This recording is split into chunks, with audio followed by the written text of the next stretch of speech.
to the Honorable Judge Everett. My name is Ruth Markel. I am the mother of the late Dan Markel. I stand before you today to express the profound sadness and grief that Dan's family and I have endured since his tragic murder. We have lost a treasure. My son Dan's life was cut tragically short at 41 years old.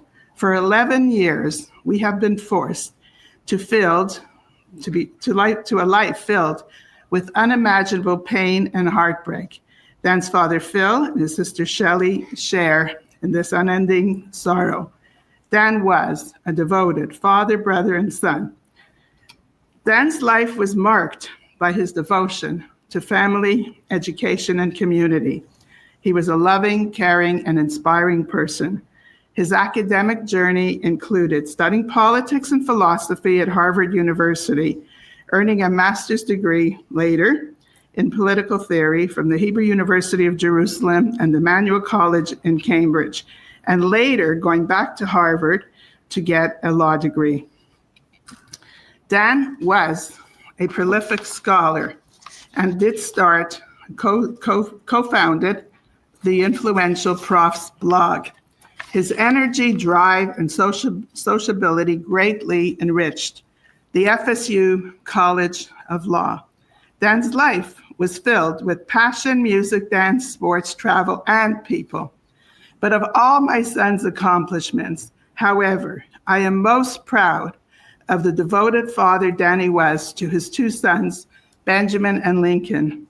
Dan was present, loving, and supportive, always putting his children's well-being first. He regularly attended the boys' daycares, reading with them. His office was filled with their drawings, and his home, his living room, filled with their toys. Dan was the boys' hero, and they have been forced to grow up without a father. Dan's murder has shattered our family and caused deep, permanent pain. This was a particularly senseless crime, and the murder was particularly insensible. It was not revenge. Dan was a law-abiding and respectful citizen, an active father, and a living son. His life was devoted to teaching and helping others. The pain and suffering of Dan's murder goes well beyond other families too. That is why I wrote the book, The Unveiling, a mother's reflection on murder, grief, and trial life. In my unrelenting grief, I turned to advocacy, to feel purpose, and to help others with these tragic losses. I have found meaning and comfort to connect with others who want to serve justice. To all the community of journalists, TV programs, podcasters, Tallahassee communities, and the allies who have put their hearts in keeping Danny's story alive, we are full of thanks. To law enforcement and prosecutors, our gratitude is beyond for their dedicated, careful perseverance in seeking justice for Danny and our family. If Tallahassee is known for football, Tallahassee should be known for the prosecution and for law enforcement. They have done an outstanding job. These extraordinary efforts underscore the brutal truth of our family's story. Danny's murder was orchestrated by his former mother-in-law, Donna Adelson, and other co-conspirators, and is a crime of cruelty. It is a murder of grief, a murder of selfishly prioritizing one's own desires over what is just or right. And at its core, this was a murder of convenience, so that one grandmother could live closer to her grandchildren. She killed their father and ripped the children from the other grandparents' lives. Donna Adelson's crimes against Dan began long before his murder. She belittled Dan in front of his children. She spread lies about him and contributed to a brutal separation between Dan and Wendy. She rented the house, and Dan came home, and he found that Wendy and the boys were gone with most of their belongings. He called this devastation Pearl Harbor. Donna's eagerness for Wendy to divorce Dan and to relocate to South Florida led her to increasingly devise desperate schemes. Despite these efforts, the court ruled that Wendy could not move the boys away from their loving father. Failing to achieve her goal through legal means, Donna finally resorted to orchestrating Dan's murder. She plotted, planned, and paid for his murder. Donna's crimes led to further devastation. Her middle son, Charlie, was convicted and sentenced to a life in prison for his role in facilitating Danny's murder for hire. Can you imagine a mother involving a son to complete a murder? Donna's eldest son, Rob, an honest and decent man, is estranged from the family. And her younger child, Wendy, has decided once again to relocate to another state. Her actions and those of her co-conspirators have caused children to lose their parents. Catherine McManus, Alfreda Garcia, and Charlie Adelson, also convicted, are all convicted for life and have lost access to their children. Prior to her arrest, Donna's recorded phone calls with Charlie reveal their lack of a moral compass or capacity for self-reflection. She blames external forces for her family's curse. They're outside of her, but she is the curse, and lashes out angrily at witnesses who took the brave step to testify. Her modus operandi has always been to run from Tallahassee and then to try to flee to Vietnam. For our family, there is no such prospect for escape. Danny's absence, and that leaves a hole at the center of our lives, no matter where we go. Yet Dan's murder was not enough for Donna. His death was not enough. Danny had to be fully erased from his beloved sons.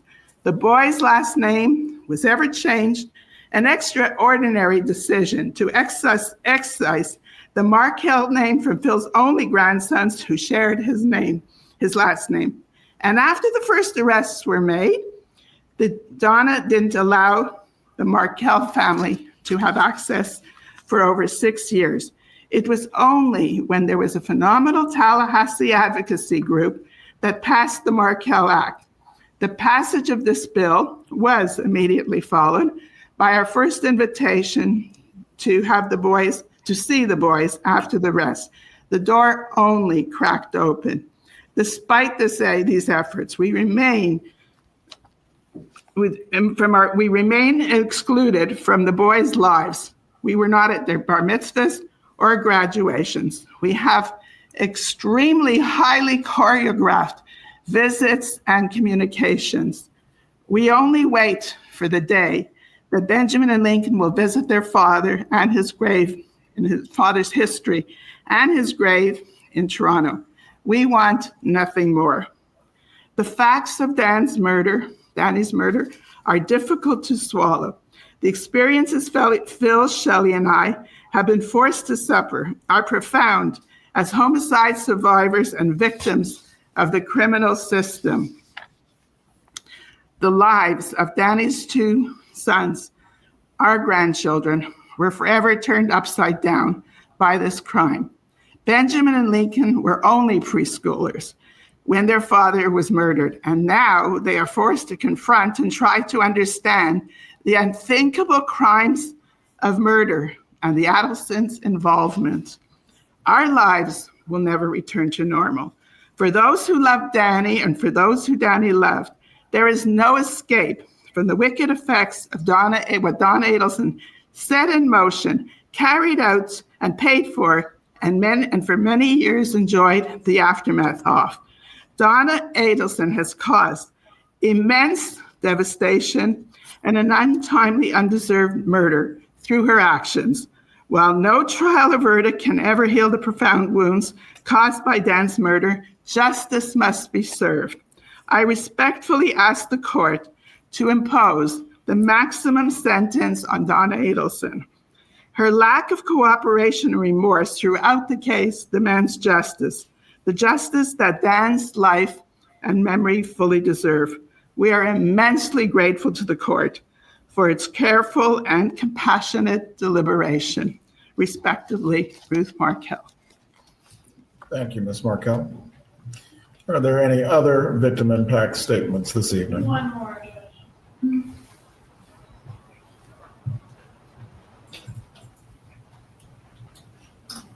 Oh, both Ruth and Phil are talking this time. As I recall in the past, Please tell us your name for the record. Good evening. My name is Phil Markel. I'm Danny's father.